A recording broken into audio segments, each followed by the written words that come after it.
Hi hello good morning. Mamata Murthihalli ವ್ಲಾಗ್ಸ್ಗೆ ಸ್ವಾಗತ ಸುಸ್ವಾಗತ ಎಲ್ಲರಿಗೂ.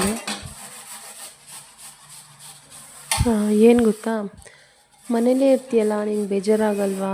ಮನೇಲೇ ಇರ್ತೀಯಲ್ಲ, ಏನು ಕೆಲಸ ಹಾಗೆ ಹೀಗೆ ಅಂತ ಹೇಳೋರಿಗೆಲ್ಲನೂ ಈ ವಿಡಿಯೋ ಶೇರ್ ಮಾಡಿ.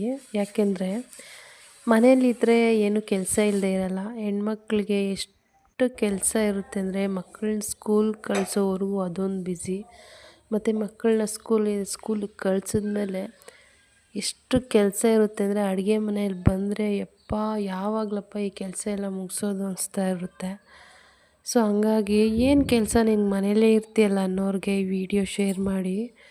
ಎಷ್ಟು ಕೆಲಸ ಇರುತ್ತೆ ಅಂದರೆ, ಬೆಳಗಿಂದ ಸಂಜೆವರೆಗೂ ಕೆಲಸ ಇದ್ದೇ ಇರುತ್ತೆ ಎಲ್ಲರ ಮನೆಯಲ್ಲೂ ಸಹ.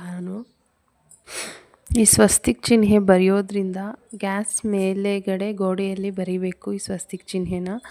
ಸೊ ಇದು ಬರೆಯೋದ್ರಿಂದ ಲಕ್ಷ್ಮಿ ಮನೆಯಲ್ಲಿ ಸ್ಥಿರವಾಗಿ ನೆಲೆಸಿರ್ತಾಳೆ ಅನ್ನೋದೊಂದು ನಂಬಿಕೆ. ನನಗೂ ಯಾರೋ ಸ್ವಾಮಿಗಳು ಹೇಳಿದರು ದೇವಸ್ಥಾನದಲ್ಲಿ. ಸೊ ಹಂಗಾಗಿ ನಾನು ಆವಾಗಲಿಂದ ಫಾಲೋ ಮಾಡ್ಕೊಂಡು ಇದ್ದೀನಿ. ಸೊ ಹೆಣ್ಮಕ್ಳಿಗೆ ಹೊರ್ಗಡೆ ಹೋದರೆ ಮನೇಲಿ ಮಾಡೋ ಕೆಲಸ ಏನು ತಪ್ಪಲ್ಲ. ಮನೆಯಲ್ಲೂ ಮಾಡಬೇಕು, ಮತ್ತು ಹೊರಗಡೆ ಹೋಗಿ ಕೆಲಸನೂ ಮಾಡಬೇಕು.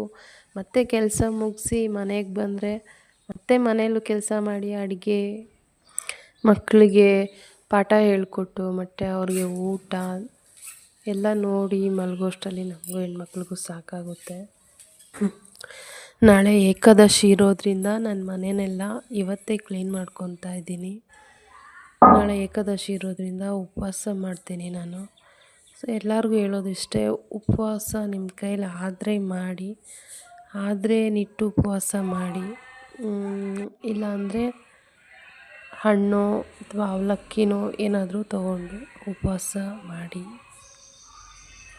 ಸೊ ನಾನೆಲ್ಲ ಕೆಲಸ ಮುಗಿಸಿ ಪೂಜೆ ಎಲ್ಲ ಮಾಡಿ ಎಲ್ಲ ಆಯಿತು. ತುಳಸಿ ಗಿಡಕ್ಕೆ ರಂಗೋಲಿ ಎಲ್ಲ ಹಾಕಿ ಧೂಪ ಹಾಕಿ ಎಲ್ಲ ಮಾಡಿದ್ದಾಯಿತು.